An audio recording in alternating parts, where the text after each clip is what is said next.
আসসালামু আলাইকুম। আমন্ত্রণ জানাচ্ছি জাগো টিভিতে। আপনাদের সাথে আছি আমি মমতাজ শাহিন রুম্পা। শুরুতেই জানিয়ে দিব আপডেটগুলো। পরমাণু কর্মসূচি বন্ধ করে ইরানকে আত্মহত্যা করার পরামর্শ পুতিনের। ফের ইরানের বুকে তলোয়ার চালাতে চাইছেন প্রেসিডেন্ট পুতিন।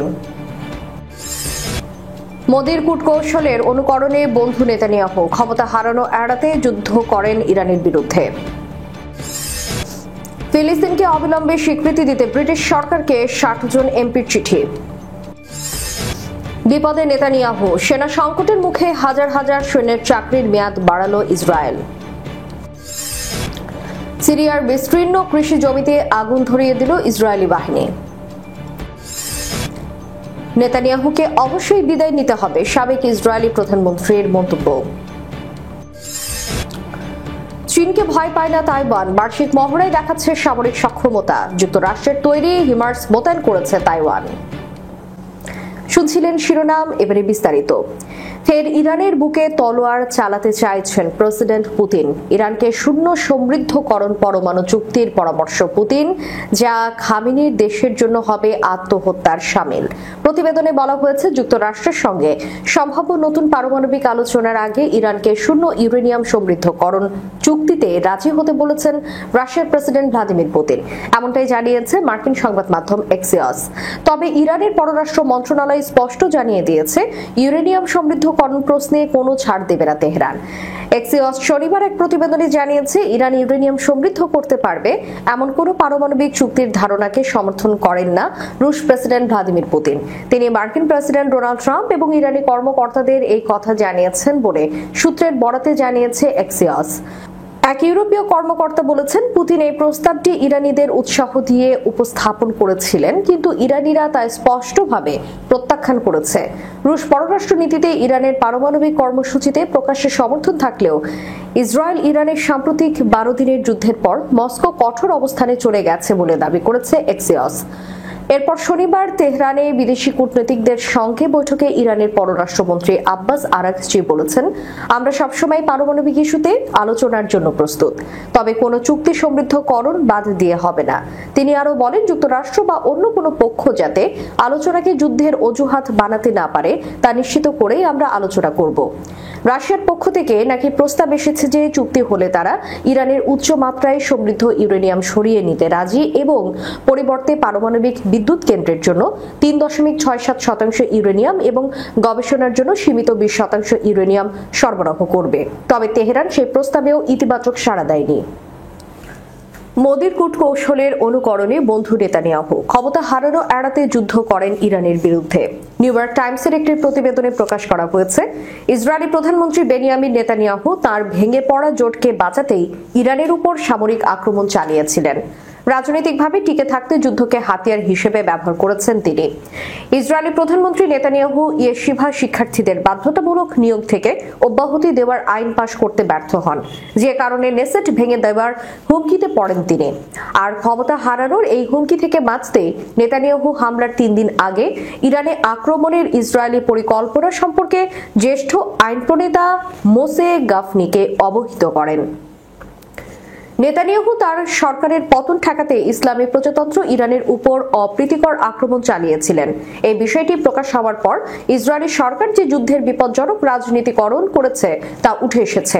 পাশাপাশি পশ্চিমা নিরাপত্তার কারণে এই অঞ্চলে তেল আবিবের অস্থিতিশীল ভূমিকা সম্পর্কে তেহরান যে দীর্ঘমেয়াদী সতর্কবাণী দিয়ে আসছিল, বিষয়টি সেদিকেও নিশ্চিত করেছে। নিউ ইয়র্ক টাইমসের মতে, নেতানিয়াহু আল্ট্রা অর্থোডক্স পার্টি নেতা মোশে গাফনিকে তেল আবিবের সেনা সদর দপ্তরে ডেকে পাঠান এবং তাকে সামরিক গোপনীয়তা চুক্তিতে স্বাক্ষর করার নির্দেশ দেওয়ার পর 4 দিনের মধ্যে ইরানে হামলার পরিকল্পনা প্রকাশ করেন। এই পদক্ষেপের লক্ষ্য ছিল প্রতিরক্ষা নয়, বরং অনাস্থা ভোট ঠেকাতে গাফনির রাজনৈতিক আনুগত্য নিশ্চিত করা। সাংবাদিক এবং গাফনির আস্থাভাজন ইসরায়েল কোহেন এই পদক্ষেপের রাজনৈতিক প্রকৃতি নিশ্চিত করে বলেছেন, ইরানের হামলার পরিকল্পনায় একমাত্র জিনিস যা হারেদিমকে সরকার ভেঙে দেওয়াই থেকে বিরত রেখেছিল। হিব্রু গণমাধ্যমের মতে গাফনি আতঙ্কিত হয়ে সভা ছেড়ে চলে যান। প্রশ্ন তোলেন, নেতানিয়াহু কি ধোঁকাবাজি করছেন নাকি সত্যি যুদ্ধের জন্য প্রস্তুতি নিচ্ছেন? শেষে গাফনির দল সরকারকে অক্ষত রাখার পক্ষে ভোট দেয়। উল্লেখ্য, সম্প্রতি বিনা উস্কানিতে পাকিস্তানের বিরুদ্ধে হামলা চালায় ভারত। আন্তর্জাতিক বিশ্লেষকরা তখন বলেছিলেন, হারানো জনসমর্থন ফিরে পেতে ও ভারতের আসন্ন নির্বাচনে দলের সমর্থন বাড়াতে মূলত বিনা প্রচারণায় হামলা চালিয়েছিল নরেন্দ্র মোদী, যিনি নেতানিয়াহুর ঘনিষ্ঠ বন্ধু হিসেবে সবসময় পরিচয় দেন। এর আগে 2020 সালে ভারতের কেন্দ্রীয় নির্বাচনের আগে জনসমর্থন কুড়াতে পাকিস্তানে হামলা করে বসেন মোদী। ইরানে ইসরায়েলের হামলার নেপথ্যের ঘটনাটি প্রকাশ হওয়ার পর অনেকেই বলছেন, তাহলে কি বন্ধু মোদীর কূটকৌশলের অনুকরণ করলেন নেতানিয়াহু? সূত্র মেহের নিউজ। ফিলিস্তিনকে অবিলম্বে স্বীকৃতি দিতে ব্রিটিশ সরকারকে 60 জন এমপির চিঠি। সংবাদ মাধ্যমের প্রতিবেদনে বলা হয়েছে, প্রায় 60 জন ব্রিটিশ লেবার পার্টি যুক্তরাজ্য সরকারের প্রতি আহ্বান জানিয়েছেন যেন অবিলম্বে ফিলিস্তিনকে একটি রাষ্ট্র হিসেবে স্বীকৃতি দেওয়া হয়। এমপিরা গাজায় ইসরায়েলি আগ্রাসনকে জাতিগত নির্মূল বলে বর্ণনা করেছেন এবং এটি বন্ধে ব্রিটিশ সরকারকে জরুরি ভিত্তিতে পদক্ষেপ নিতে বলেছেন।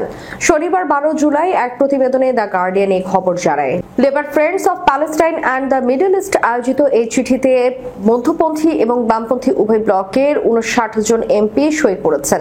চিঠিটি গত বৃহস্পতিবার পররাষ্ট্রমন্ত্রী ডেভিড ল্যামের কাছে পাঠানো হয়েছে। এমপিরা দক্ষিণ গাজায় রাফা শহরের ধ্বংসাবশেষের মধ্যে তাঁবু দিয়ে তৈরি একটি তথাকথিত মানবিক শহর নির্মাণের ইসরায়েলের পরিকল্পনা বন্ধ করার জন্য অবিলম্বে পদক্ষেপ নেওয়ার জন্য ল্যাবের প্রতি আহ্বান জানান। তারা সতর্ক করে দেন, এই পরিকল্পনায় বেসামরিক নাগরিকদের জোরপূর্বক স্থানান্তর এবং ফিলিস্তিনিদের উপস্থিতি মুছে ফেলার শামিল। চিঠিতে পরিকল্পনাটিকে জাতিগত নির্মূল বলে অভিহিত করে বলা হয়, অত্যন্ত জরুরিতা এবং উদ্বেগের সঙ্গে আমরা আপনাকে লিখছি। ইসরায়েলিরা প্রতিরক্ষা মন্ত্রীর ঘোষণার বিষয়ে তিনি গাজার সমস্ত ফিলিস্তিনি বেসামরিক নাগরিককে জোরপূর্বক ধ্বংসপ্রাপ্ত রাফা শহরের একটি শিবিরে স্থানান্তর করার পরিকল্পনা করেছেন। এমপিরা বলছেন, যুক্তরাজ্যকে অবশ্যই সিদ্ধান্তমূলকভাবে পদক্ষেপ নিতে হবে। কেবল ফিলিস্তিনি শরণার্থীদের জন্য জাতিসংঘের সংস্থাকে তহবিল পুনরুদ্ধার এবং জিম্মিদের মুক্তিতে সহায়তা করেই নয়, বরং অধিকৃত পশ্চিম তীরে ইসরায়েলি বসতিগুলোতে উৎপাদিত পণ্যের উপর বাণিজ্য অবরোধ আরোপের মাধ্যমেও। এমপিরাও চিঠিতে আরও লিখেছেন, ফিলিস্তিনকে একটি রাষ্ট্র হিসেবে স্বীকৃতি না দিয়ে আমরা দ্বিরাষ্ট্র সমাধানে আমাদের নিজস্ব নীতিকে দুর্বল করছি। বিপদে নেতানিয়াহু, সেনা সংকটের মুখে হাজার হাজার সৈন্যের চাকরির মেয়াদ বাড়ালো ইসরায়েল। ইসরায়েলি মিডিয়া জানিয়েছে, হাজার হাজার নিয়মিত সৈন্যের চাকরির মেয়াদ পুরো 1 বছর বাড়িয়েছে ইসরায়েলের সেনাবাহিনী। এই উদ্যোগের সমালোচনা করেছেন দেশটির বিরোধী দলের নেতারা। ইসরায়েলের চ্যানেল 12 এর খবরে বলা হয়েছে, ইসরায়েল একাধিক ফ্রন্টে আক্রমণ চালিয়ে যাওয়ার কারণে সৈন্য ঘাটতির মধ্যে এই পদক্ষেপ নেওয়া হয়েছে। চ্যানেলটি আরো জানায়, এই সিদ্ধান্ত সেনাবাহিনীর মধ্যে কিছু লোককে হামাসের সাথে যুদ্ধবিরতি চুক্তিকে সমর্থন করতে বাধ্য করেছে, যাতে সৈন্যদের উপর বোঝা কমানো যায়। বিরোধী নেতা ইয়ার লাপিদ এই সিদ্ধান্তকে লজ্জাজনক বলে নিন্দা করেছেন। তিনি অতি অর্থোডক্স ইহুদিদের সরকারের বাধ্যতামূলক নিয়োগ থেকে ছাড় দেওয়ার বিষয়টি তুলে ধরেছেন। এই সপ্তাহের শুরুতে সামরিক খসড়ায় সই না করা তোরা শিক্ষার্থীদের বিরুদ্ধে নিষেধাজ্ঞা কঠোর করার পদক্ষেপ নিয়ে অতি অর্থোডক্স শাস পার্টি চেয়ারম্যান আরিয়ে দেরির সাথে সংঘাতে জড়ান ল্যাপিড। সিরিয়ার বিস্তীর্ণ কৃষি জমিতে ইচ্ছাকৃতভাবে আগুন লাগিয়েছে ইসরায়েলি বাহিনী। শুক্রবার দেশটির দক্ষিণ পশ্চিমাঞ্চলের এলাকার কুনেইত্রা প্রদেশের গোলান মালভূমি সীমান্তবর্তী আল রাফিদ শহরের কাছে এই ঘটনা ঘটে। সংবাদ মাধ্যম আল ইয়থরিয়া সিরিয়া এই প্রতিবেদনে তথ্য জানায়। প্রতিবেদনে বলা হয়েছে, ইসরায়েলি দখলদার বাহিনী সীমান্ত বেড়ার কাছে আল রাফিদের পশ্চিমে একাধিক জায়গায় আগুন লাগিয়ে দেয়। এতে বহু ডুমান জমি পুড়ে যায়। 1 ডুনাম 1000 বর্গমিটার। নিজেদের ফেসবুক অ্যাকাউন্টে আল ইখবারিয়া জানায়, জাতিসংঘের বাহিনী প্রাথমিক সরঞ্জাম ব্যবহার করে আগুন নেভানোর চেষ্টা করেছে, কিন্তু পর্যাপ্ত সরঞ্জামের অভাবে বড় ধরনের সমস্যার মুখোমুখি হচ্ছে। তবে বিস্তারিত কোনো তথ্য দেয়নি সংবাদ মাধ্যমটি। ইসরায়েলি সেনাবাহিনী স্থানীয় সময় বিকেল 3:15 পর্যন্ত এই ঘটনার কোনো ব্যাখ্যা দেয়নি। এর আগে একই দিন কুনেত্রার ডেপুটি গভর্নর মোহাম্মদ আল সাইদ সংবাদ মাধ্যমকে জানান, 2024 সালের ডিসেম্বরে বাশার আল আসাদের পতনের পর থেকে ইসরায়েল ওই অঞ্চলে 8টির বেশি সামরিক ঘাঁটি স্থাপন করেছে। এসব ঘাঁটি কুনেত্রার উত্তরে, বিশেষত ইরামুক অববাহিকার ভেতরে গড়ে তোলা হয়েছে, যা সরাসরি 1974 সালের ডিসএঙ্গেজমেন্ট চুক্তির লঙ্ঘন বলে তিনি মন্তব্য করেন। তিনি আরো বলেন, এই ঘাঁটিগুলোর কারণে প্রায় 14,080 একর কৃষি জমি এবং পশুচারণ ভূমি এখন কার্যত বন্ধ হয়ে গেছে। এতে বহু পরিবার তাদের গবাদি পশুর খাবার এবং জীবিকা হারাচ্ছে। ইসরায়েল ও হামাস যুদ্ধবিরতি এবং জিম্মি মুক্তি নিয়ে নতুন করে আলোচনা শুরু করেছে। মার্কিন পররাষ্ট্রমন্ত্রী মার্কো রুবিও বলেন, এই আলোচনা সাম্প্রতিক সময়ের তুলনায় এখন সবচেয়ে কাছাকাছি অবস্থানে রয়েছে। তবে তিনি স্বীকার করেছেন, অতীতেও এমন আশাবাদের পর ব্যর্থতা এসেছে। সর্বশেষ প্রস্তাব অনুযায়ী হামাস 60 দিনের যুদ্ধবিরতির বিনিময়ে 10 জন জিম্মিকে মুক্তি দিতে সম্মত হয়েছে। এই সময়ের মধ্য দিয়ে একটি স্থায়ী যুদ্ধবিরতির লক্ষ্যেও আলোচনা চালিয়ে যাওয়া হবে। তবে চূড়ান্ত চুক্তি নিয়ে এখনো তীব্র মত পার্থক্য রয়ে গেছে। ভারতের এনডিটিভিকে দেওয়া এক সাক্ষাৎকারে সাবেক ইসরায়েলি প্রধানমন্ত্রী এহুদ ওলমার্ট সাফ জানিয়ে দেন, হামাস সব জিম্মিকে মুক্তি দেবে না, কারণ এটাই তাদের হাতে শেষ সম্পদ এবং কেবল তখনই দেবে যদি নিশ্চিত করা হয় যুদ্ধ পুরোপুরি শেষ হয়েছে। তিনি জোর দিয়ে বলেন, গাজায় হামাসের কর্তৃত্ব শেষ না হওয়া পর্যন্ত ইসরায়েল লড়াই বন্ধ করবে না। ওলমার্ট বলেন, চূড়ান্ত শর্তাবলী নিয়ে এখনো মতবিরোধ রয়েছে। তিনি আরো জানান, হামাস চায় যুদ্ধের পূর্ণ অবসান এবং ইসরায়েলি বাহিনীর সম্পূর্ণ প্রত্যাহার, আর ইসরায়েল চায় হামাসের ক্ষমতার কাঠামোকে পুরোপুরি ধ্বংস করা। তিনি যুক্তরাষ্ট্রের প্রভাব নিয়েও প্রশ্ন তোলেন, বিশেষ করে মার্কিন প্রেসিডেন্ট ডোনাল্ড ট্রাম্প ইসরায়েলি প্রধানমন্ত্রী বেনিয়ামিন নেতানিয়াহুর উপর কতটা প্রভাব ফেলতে পারে সেটির উপর। তিনি বলেন, এটা একটা বড় প্রশ্ন। ট্রাম্প তার বিশাল প্রভাব কতটা ব্যবহার করতে পারেন নেতানিয়াহুকে বাধ্য করতে এবং যুদ্ধ থামিয়ে একটি এমন চুক্তিতে পৌঁছাতে যা ভবিষ্যতে সহিংসতার পুনরাবৃত্তি ঠেকাতে পারে। তিনি সংশয় প্রকাশ করে বলেন, ট্রাম্প আসলে কি করবেন সেটা কে বলতে পারে। তবে ওলমার্ট বলেন, নেতানিয়াহুকে দাবিগুলো মানতে ট্রাম্প বাধ্য করতে পারেন। ট্রাম্পের সেই ক্ষমতা ও কর্তৃত্ব আছে। দেশের অভ্যন্তরীণ পরিস্থিতির প্রসঙ্গে ওলমার্ট বলেন, ইসরায়েলের জনগণের মধ্যে যুদ্ধ বন্ধের দাবি দিন দিন জোরালো হচ্ছে। তাইওয়ানের সবচেয়ে বড় বার্ষিক সামরিক মহড়া হানকুয়াং এর অংশ হিসেবে তাইচুং শহরের রাস্তায় দেখা গেছে আমেরিকার তৈরি high mobility artillery rocket system. কিন্তু এবারের মহড়ার মূল লক্ষ্য শুধু ওই অস্ত্রের শক্তি প্রদর্শন নয়, বরং একে শত্রুর চোখ থেকে লুকিয়ে রাখার কৌশল রপ্ত করা।